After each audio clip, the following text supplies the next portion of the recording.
Olá, Rádio Mateus 6:33, falando do amor de Deus para as nossas vidas. E hoje nós vamos pensar em Tiago 4, do versículo 4 ao versículo 8. Irmãos, é muito importante o devocional diário. Assim como é importante nós alimentarmos o corpo diariamente para nos mantermos saudáveis e enfrentar as dificuldades do dia a dia, é importante também, através do devocional, nós nos alimentarmos com a palavra de Deus, alimentarmos o nosso espírito, alimentarmos a nossa alma, para que nós possamos enfrentar os dias que, segundo a Bíblia, não são bons. Então é preciso o alimento para o corpo e é preciso o alimento para o espírito, para a alma, para o nosso coração, né? Então hoje nós vamos pensar em Tiago. Tiago, irmão de Jesus Cristo. Tiago, irmão de Jesus Cristo. E ele fala, né? Adúlteros, vocês não sabem que amizade com o mundo é inimizade com Deus? Por que adúlteros? Ele estava falando para aquele homem ou para aquela mulher que tinha um caso fora do casamento? Não, esse adúltero aqui, irmãos, é o adúltero espiritual. Este é o adúltero espiritual, ou seja, quando ele aceitou a Cristo, ele fez uma aliança com Cristo, ele casou-se com Cristo, né? Porque agora ele faz parte da noiva, a igreja. E por que adúltero? Porque ele fica buscando fora. Ele fica buscando em outras religiões. Ele fica buscando em outros deuses. Por isso que ele é chamado por Tiago de adúltero. Então todo aquele que aceitou a Cristo e fica flertando, enamorando outras religiões, outros movimentos religiosos, espiritualmente são adúlteros. Então ele fala: adúlteros, vocês não sabem que a amizade com o mundo é inimizade com Deus? É uma pergunta. Vocês não sabem? Mas é uma pergunta retórica, né? Ou seja, é uma pergunta em que nós já sabemos a resposta.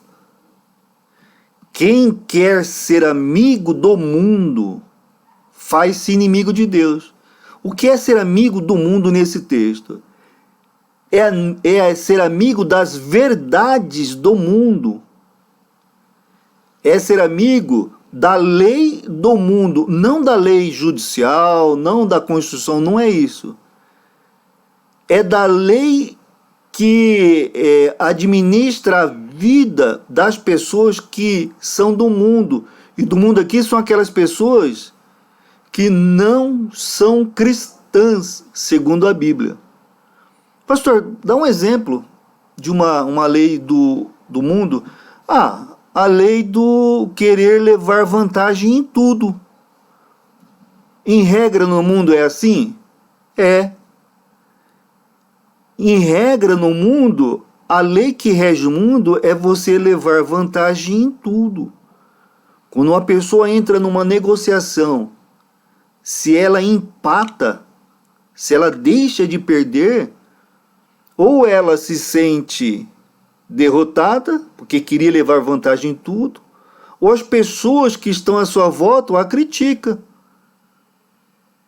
Então, este é um exemplo da lei do mundo.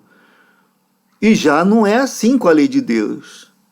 A lei de Deus é para que nós nos contentamos com aquilo que vem às nossas mãos. Porque sabemos que é o melhor que Deus está nos ofertando para aquele momento. Prosseguindo, né, no versículo 5 agora. Ou vocês acham que é sem razão que a Escritura diz que o Espírito que Ele fez habitar em nós tem fortes ciúmes? Irmão, Deus tem ciúmes de nós. Deus sente ciúmes de nós. A Bíblia fala que quando nós nos arrependemos dos nossos pecados verdadeiramente e reconhecemos que o Senhor Jesus é o nosso Senhor, o Espírito Santo ele vem habitar em nós. Quando nós nos arrependemos de fato e de verdade, e quando nós reconhecemos que Jesus Cristo é o nosso Senhor, o Espírito Santo de Deus vem habitar em nosso interior. E o nosso espírito ele passa a ter vida, passa a se relacionar com Deus. E esse versículo está falando que o Espírito Santo sente ciúmes. Imagina o Espírito Santo habitando em nós e nós procurando outra religião, outros deuses. É como se você tivesse com a tua esposa ou com o teu marido e o teu parceiro estivesse procurando outra pessoa. É o mesmo jeito. Como que você se sentiria? Como que você, ao lado da sua esposa ou ao lado do seu marido, estivesse os dois juntos e de repente o seu companheiro, a sua companheira, estivesse flertando com outra pessoa? Você sentiria ciúmes. É o mesmo que o Espírito Santo sente por nós, irmãos. Ele sente ciúmes. Porque haverá o casamento nos céus entre a noiva, que é a igreja da qual nós fazemos parte, e da qual individualmente somos uma igreja, porque o Espírito Santo habita em nós, com o noivo, que é Jesus Cristo. Né? E prossegue no versículo 6. Mas Ele, quem o Espírito Santo, nos concede graça maior. Graça maior. Por isso diz a Escritura: Deus se opõe aos orgulhosos, mas concede graça aos humildes. Quer dizer, Deus, Ele nos perdoa quando nós estamos flertando com outra religião e nós percebemos isso, e daí nós nos arrependemos. Ele nos perdoa. Não foi assim com Oséias? Uma outra oportunidade nós vamos meditar no livro de Oséias. Quer dizer, Deus, Ele nos perdoa, mas Ele sente ciúmes. Tá? O desejo dele é que nós sejamos o quê? Fiel para com Ele. Qual que é o desejo de você, esposa? É que seu marido seja fiel. E o nosso Deus é fiel. Qual que é o desejo seu, marido? É que a sua esposa seja fiel. E a esposa de Deus de Jesus Cristo é a igreja. Então ele sente ciúmes. Olha lá no 7. Portanto, submetam-se a Deus. Quer dizer, estejam debaixo da ordem, da orientação de Deus. Resistam ao diabo. Quer dizer, é atitude nossa, resistir ao diabo. Vai passar uma religião falando coisas agradáveis perto de você? Vai. Assim como vai passar aquela mulher bonita perto de você. O que você tem que fazer? Você tem que resistir. Assim como vai passar aquele homem bonito perto de você. O que você tem que fazer? Resistir. Então vai acontecer, o diabo ele vai apresentar algo que no primeiro momento parece ser melhor do que Jesus Cristo. Parece ser melhor, porque senão não atrairia a nossa atenção. Né? Mas nós sabemos que não é o melhor. Por isso somos nós que temos que resistir. Nós temos que resistir. Assim como resistir aquela mulher bonita, assim como ele resistir aquele homem bonito. Só que essa resistência nós não fazemos sozinhos. Nós fazemos suportado com o apoio do Espírito Santo. Mas nós temos que ter atitude de resistir ao diabo que nos mostra essas opções. E ele fugirá de vós. Resista ao diabo e ele fugirá de vós.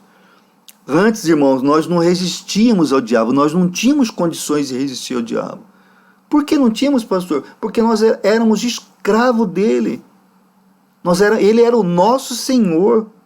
O diabo, antes de nós aceitarmos a Cristo. Agora não, agora nós podemos resistir. Por quê? Porque o nosso Senhor agora é Jesus Cristo. E o Espírito Santo nos capacita a resistir. Né? Olha lá, no versículo 8. Aproximem-se de Deus. Quer dizer, o primeiro ato é nosso, de nós nos aproximarmos de Deus. Aproxime-se de Deus. E Ele se aproximará de vocês. Está querendo dizer o que com isso? Está querendo dizer que Deus ama a todos. A todos. E quando esse amor é correspondido, os milagres começam a acontecer. Essa aproximação de Deus é a manifestação do nosso amor por Ele. É a manifestação do nosso amor por Ele. Do nosso desejo por Ele. Então é preciso que nós entendamos isso. Aproxime-se de Deus e Ele se aproximará de vocês. Pecadores, somos nós. Todos nós somos pecadores, irmãos. Todos nós somos pecadores. Limpem as mãos. E vocês que têm a mente dividida, né? Que um pé em cada barco. Um pé no barco de Cristo e um pé no barco das religiões. Das outras religiões. Religião, irmãos, é uma tentativa humana de se aproximar de Deus. Religião quer dizer religare. Religar. Nenhuma religião religa o homem a Deus. Nenhuma. Quem nos religa a Deus é somente Jesus Cristo, porque só Ele é o caminho que nos leva de volta a Deus. Só Ele que faz com que o nosso espírito passe a ter vida. Então, religião são coisas de homens.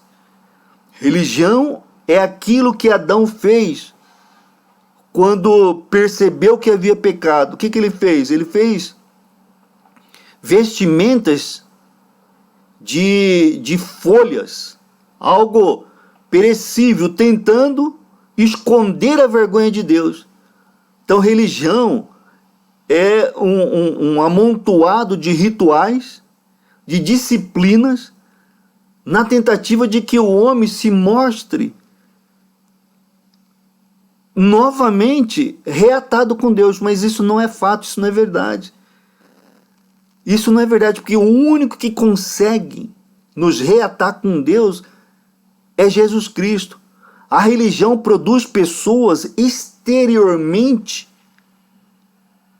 perfeitas. Exteriormente pessoas que atendem o padrão que é o melhor aceito, mas interiormente não muda.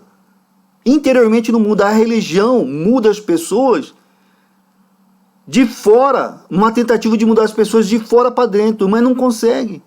Jesus Cristo nos muda de dentro para fora, porque Jesus Cristo, Ele nos transforma, Ele nos dá vida. Ah, pastor, você está dizendo que a igreja local não é importante? Não foi isso que eu disse. Eu disse que a religião não é importante. Rito, ritual, sacrifícios, isso não é importante. Isso foi abolido. O importante é Jesus Cristo. E a igreja local foi instituída pelos primeiros apóstolos como um local para nos ensinar como nós devemos nos relacionar com Cristo.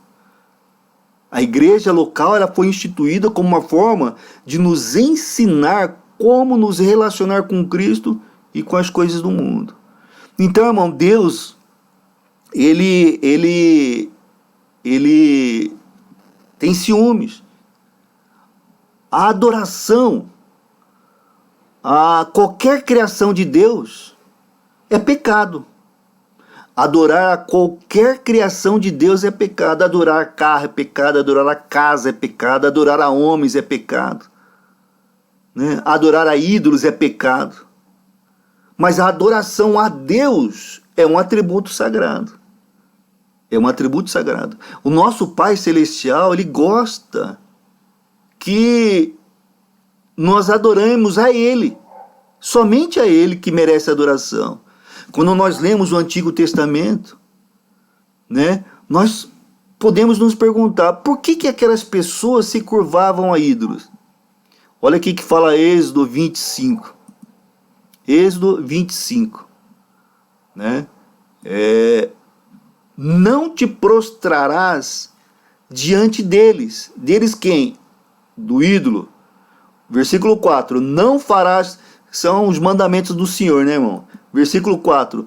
Não farás, não fazer para ti nenhum ídolo, nenhuma imagem de qualquer coisa no céu, na terra ou nas águas debaixo da terra. Eu acho que mais claro que isso é impossível, mas as pessoas resistem. E depois ele fala, olha, não te prostrarás, ou seja, não adorarás diante deles, nem lhe prestará culto, porque eu, o Senhor, teu Deus, sou Deus zeloso, que castiga os filhos pelos pecados de seus pais, até a terceira e quarta geração daqueles que me desprezam. Né? Então é importante a gente ler, irmãos, é importante a gente observar isso. Diz para não fazer e para não adorar. É claríssimo demais. É claríssimo. Olha, Êxodo 34:14. Nunca adore nenhum outro Deus, porque o Senhor, cujo nome é zeloso, é de fato Deus zeloso. Né? Então, aquelas pessoas sabiam que esses objetos não estavam vivos e adoram. As pessoas sabem que o carro não está vivo e adoram o carro. As pessoas sabem que o trabalho não pode ser Deus e adoram o trabalho. Né? Então hoje nós cometemos, hoje como regra, né, o ser humano comete erros semelhantes àqueles do Antigo Testamento. Como, pastor? Quando eles colocam um valor muito alto no dinheiro, né, a confiança toda no dinheiro, quando eles colocam um valor muito alto nos relacionamentos, a confiança total nos relacionamentos, quando eles colocam um valor muito alto no poder, depositando toda a sua confiança no poder. Embora, irmãos, essas coisas não sejam coisas ruins, não são coisas ruins, ninguém está dizendo isso, né? Mas elas podem se tornar o centro da nossa adoração. Deus não proíbe isso. O que Deus proíbe é que isso seja o foco principal. Com relação à imagem, não. Com relação à imagem, ele é claro. Ele é claro com relação à imagem. Mas com relação a trabalho, com relação a relacionamento, com relação ao poder, Deus não proíbe isso. Mas ele diz que isso não pode ser o centro da nossa adoração, não pode ser o foco principal da nossa vida. E por isso que ele tem ciúmes. Então existem duas razões pelas quais Deus não adora, não tolera uma adoração errada. Primeiro, porque somente ele merece glória. Somente ele diz que somente ele merece glória. Isaías 42:8. Eu sou o Senhor, esse é o meu nome.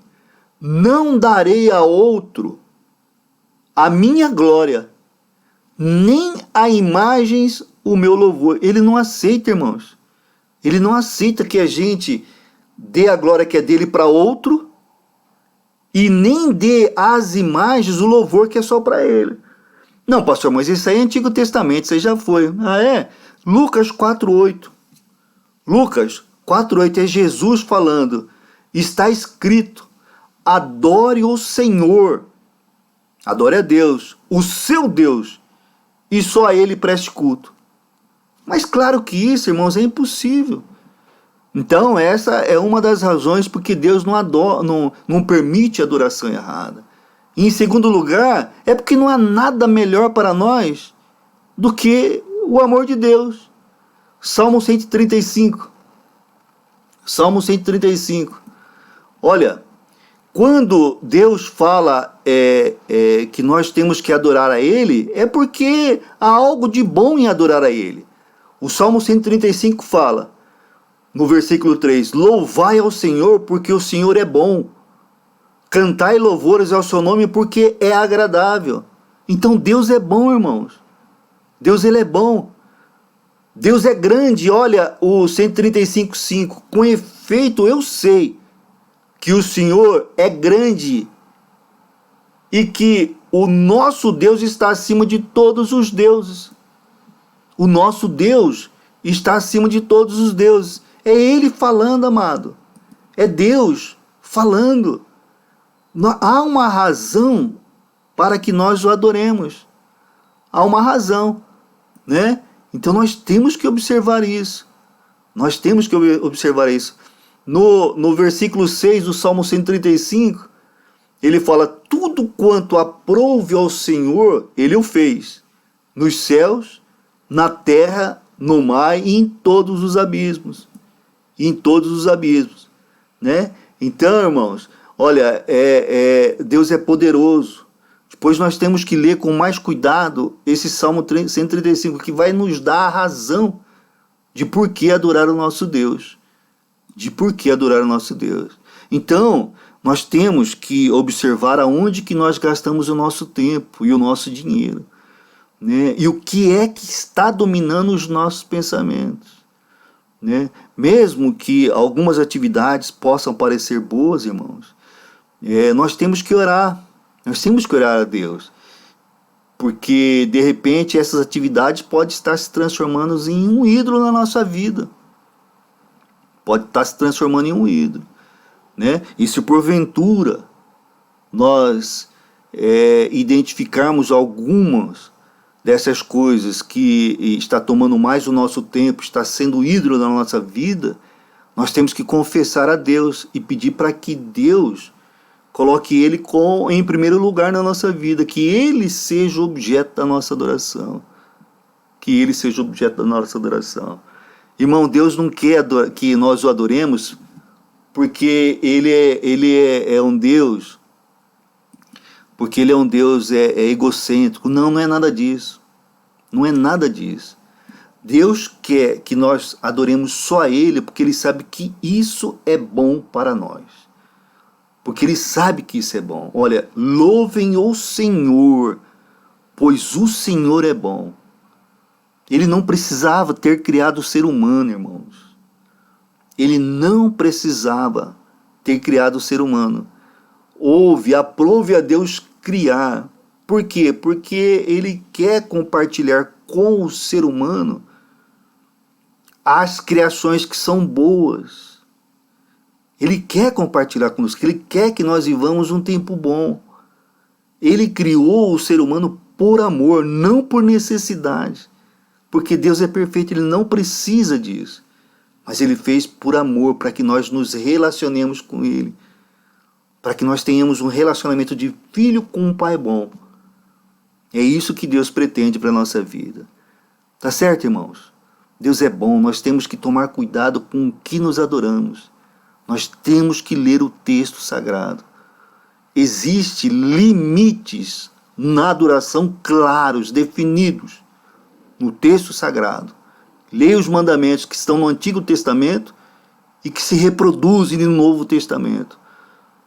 Os mandamentos de Deus permanecem firmes. Todos os mandamentos do Antigo Testamento se repetem no Novo. Todos.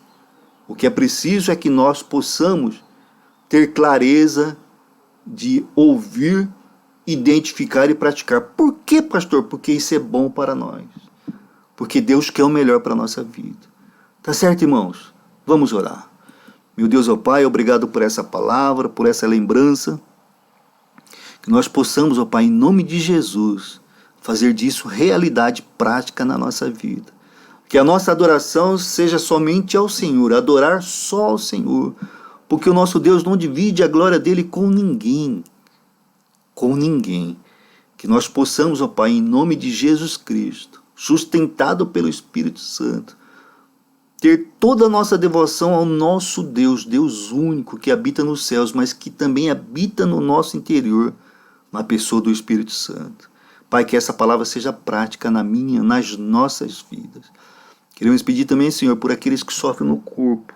O Senhor possa estar restaurando a saúde física, curando membros, curando órgãos, tirando a dor, dando um tempo com qualidade de vida para essa pessoa. E que ela possa perceber que isto é milagre do Senhor e a faça se aproximar mais de Ti. Mas que não seja conforme os meus planos, mas conforme os planos do Senhor. Pai, cura a alma, cura a mente, cura as emoções, cura o sentimento. Pai, que todo sentimento de culpa caia por terra agora em nome de Jesus. Que toda acusação de Satanás contra a nossa vida caia por terra agora em nome de Jesus. Que a nossa mente possa estar se renovando, que nós possamos entender que nós não adoramos nada que é criado. Porque assim como isso que é alvo de adoração, nós também fomos criados. Nós adoramos ao Criador, nós não adoramos nada que é criado, Senhor. Nada que é criado nos céus, nada que é criado na terra e nada que é criado debaixo das águas. Nós adoramos ao Criador, a Deus, que veio em forma de homem, Jesus Cristo, que morreu, mas ressuscitou e subiu aos céus, e que hoje deixou um novo no ministério, que é o Espírito Santo que habita no nosso interior. Que a nossa mente possa ser renovada, Pai. Que nós possamos crer, ter confiança, acreditar nesse Espírito Santo que hoje habita em nós. Pai, abençoa também os relacionamentos. Relacionamento na família, relacionamento na igreja, relacionamento no governo e na sociedade como um todo. Nós oramos porque nós acreditamos, ó Pai. Nós oramos porque nós confiamos, por isso nós oramos em nome de Jesus Cristo. Amém e amém.